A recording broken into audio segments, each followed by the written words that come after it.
Good morning, everyone. It's Wednesday. Happy Hump Day. I'm Colette Linden. And I'm Danny Dupuis. Welcome to the special report and happy Wednesday, Colette. Happy Wednesday, Danny D. How's it going? Good. I'm good. We're already halfway through the week. I know. Not even that. Like we're saying, it's April 29th. Where did the time go? I don't know. Like, it blows my mind. Like, I can't believe that. It's nuts. Actually, while I said it's April 29th, I have a very special little guy, Mason Law, who is, it's his birthday today. And he is older. He is turning 17, but that's Mason when he was younger. Oh, what a cute picture. Yeah, and he's back in Hamilton, where we come from, and I really miss him. And there's my son on the left and our other friend, Dante, and Mason on the right, and that's them doing their cystic fibrosis walk. Oh, well, happy birthday, Mason. Yeah, happy birthday, Mason. Love you, buddy. And hi to everybody else. I miss you guys. And I just needed to get that out of the way. I miss them. Oh, remember, our show is sponsored by Casey Security. It is. And actually, what else we want to talk about is birthdays. So we were talking, we're going to show you a video in a little bit of what to do in the social distancing times of birthdays. But we want to encourage you to send us any of your birthday pictures and say happy birthday to your family and loved ones. And maybe they're here in the zoo, maybe they're in the retirement Everyone likes homes. birthday shout-outs. Yeah, send them out and send us your pictures and we'll post them. Yeah. How's the weather today? Well, as a lot of you know, I did predict that. Well, not predict. I do a little bit of research to go in. I do some research to go into it. As long as it's better than 31%, which is the average prediction rate Here you for go, a weather person. Thank you, Chris. It didn't rain until late afternoon and into the evening, and as you can see right now, it is raining. It's about 8 degrees, and we will be going into more rain into tomorrow, and 9 degrees. So the temperature-wise, it's not too bad, but weather-wise, you could be expecting a lot of rain, and what they're anticipating right now is 35 to 45 millimeters of rain. So you got to watch out for those flood warnings right now too, because that's been in effect, and that's going right through until Friday, so May 1st. And even as we said too, with everything starting to melt and the water rushing through, there's lots of water surges right now going through, and Lake Superior is finally kind of starting to melt a little bit. So hey, we can expect a lot going on. Well, I know in Fort McMurray, they're keeping a close eye on their river levels as well. There's a lot of flooding going on there. It's the season, unfortunately. Yes, it is.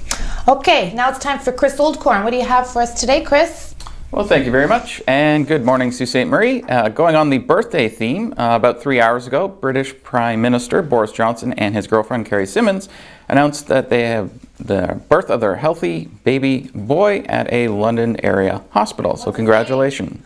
They haven't told us the name yet. Yeah, I would have. So no name. And then this week we've seen some significant numbers in COVID-19. We have now passed 3 million cases globally. 1 million of those are in the U.S. And here at home, we're approaching, in Ontario, 1,000 deaths from COVID-19. We're sitting at 951 right now. We have over 15,000 cases, but approximately 9,000 or so have recovered, or what Algonquin Public Health calls as resolved, meaning that the person has tested negative twice, spaced out over 24 hours, and no longer is actively suffering from COVID-19. So I'll be back with a little more information about Ontario in a few moments. Thanks, Chris. So a couple of these new virtual type of meetings are going on right now. We all know that Zoom's going on. People are having Zoom parties. And Zoom dates. That's a huge Remember we talked about that? Was a good idea to date, and the one was like build Lego together? What kind of date is that? That was interesting. I did see someone, they were painting actually. They had a painting date when they both went out and bought canvases, and then they picked a picture together, and then they tried to paint it together. I don't know, it was interesting, but hey, it's a date idea. Not too sure if that's my bag, but whatever. Anyways, so we were talking yesterday about the $750 fine if you're loitering, if you're hanging around. We want to get to that too. We notice a lot more people are out and about, but when you're having your birthday parties, we have a little video. This is from my niece and nephew on the weekend who celebrated their 23rd, Maddie and Miranda. Love you guys. So this is how, we did it. We've been doing that with all of our family members. So just drive by and you give a little honk and you keep on going, guys. So that's the thing, you got to keep on going, because there are some people who are stopping. That's right. And that's fine. And maybe case in point right there. But that's okay. I mean, you can have a couple still there, so you're social distancing. But just want to remind you, the police services are sending those tickets of $750. And if it's in a business, it's a heck of a lot more. It's $500 grand. So we have, we've got a few other things. We want to talk about the lineups at Walmart. We've had an email that maybe people are forgetting their social distance practicing as it becomes longer. Yeah, maybe once they hit past Michael's, it becomes, everyone starts closing. right? Again. Yeah. So we just want to remind everyone to practice social distancing. Right?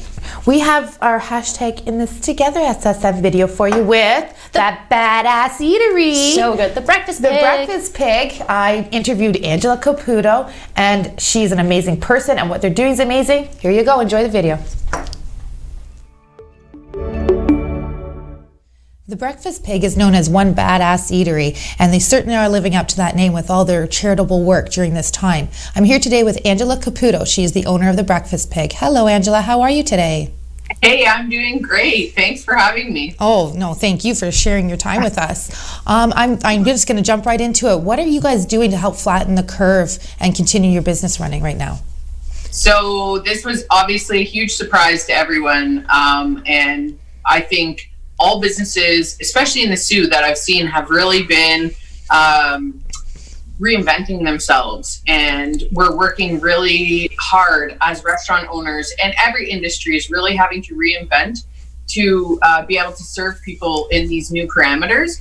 So I think obviously I'm staying home. I'm doing my part that way. Because I can't be at home all the time. I do still have to do grocery shopping or whatever for here. I've become the grocery shopper for many friends and family, and I try and do things in that way. Okay. But I think just also supporting local business has been really, really awesome. Yeah, that's great. Well, that was great of you to go around and do the grocery shopping. Hey, I can give you my address if you'd like to do some shopping. I love grocery stores. Grocery stores are my favorite stores, so hit me up. I'll keep you in. I'm going to keep that in mind. I know you've been doing a lot of charitable work, but can you tell me about some initiatives that you've been taking on since this happened? Yeah, so I started Feeding the Kids program 3 weeks ago. It just started out as me kind of feeling concerned for those kids who may have really relied on their breakfast programs at school. Okay. My sister-in-law is a teacher, and so we got to kind of talking about that, and I didn't really realize just how many kids might be experiencing food insecurity. So I took it upon myself to just take some money out of my pocket, pack some bags. I got in touch with John Howard Society, and they brought me to some geared to income housing. Okay. And we dropped off, it started as 100 lunches.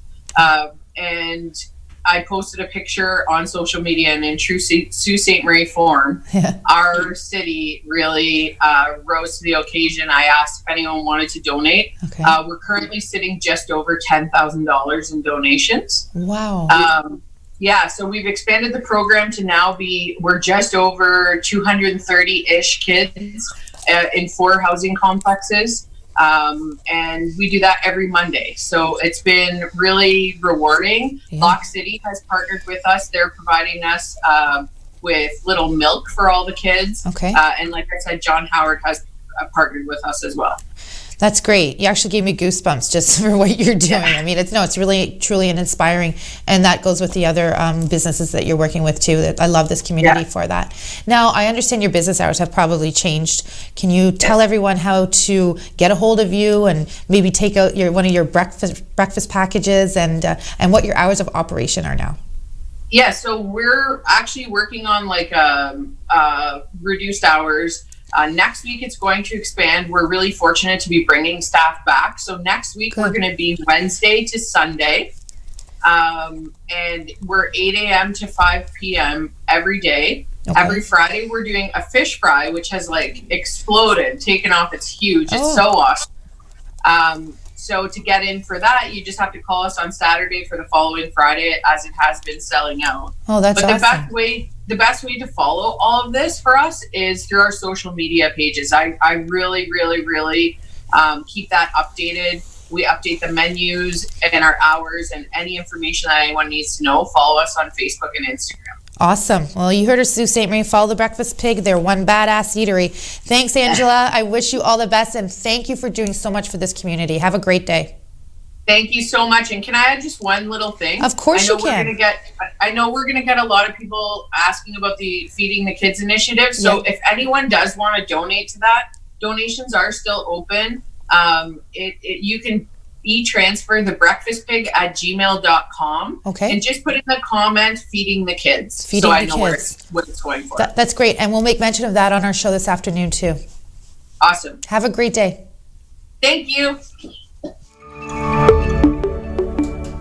Welcome back. video. Thank you. Thanks, Angela. We love you. Appreciate that video with And you today. We even had some viewers on there. So there's Mandy, you amazing, Angela Caputo. Thanks for what you're doing in our community. We also wanted to say good morning to Jane and Ken and Daniel. Hey, everyone. Good morning, everybody. We will be right back after this commercial break with some more info and Chris Oldcorn.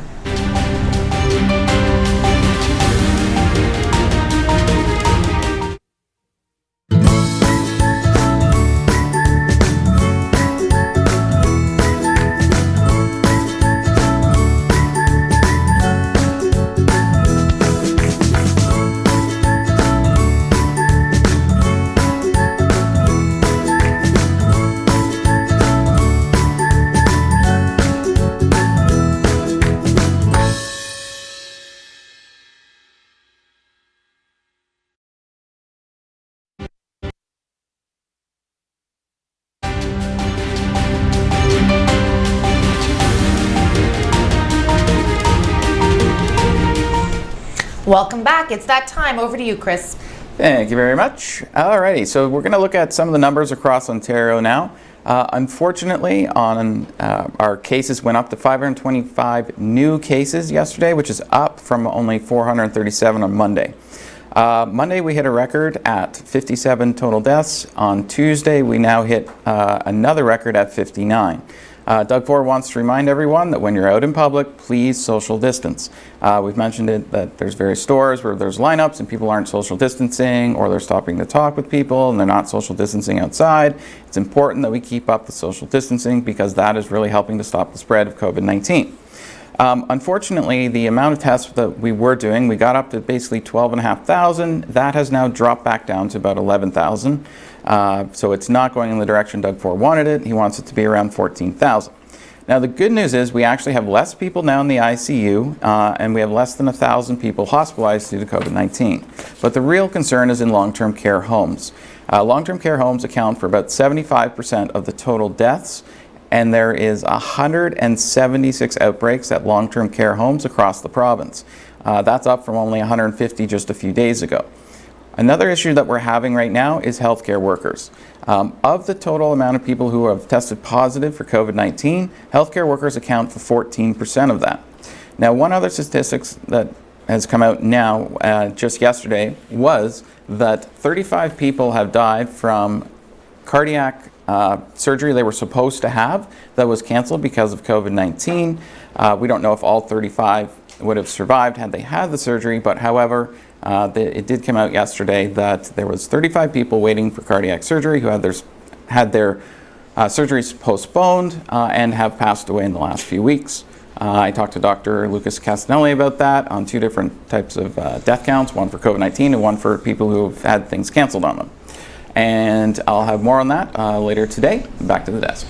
Thanks, Chris. Thanks, Tons Chris. of information as per usual from you. Appreciate that.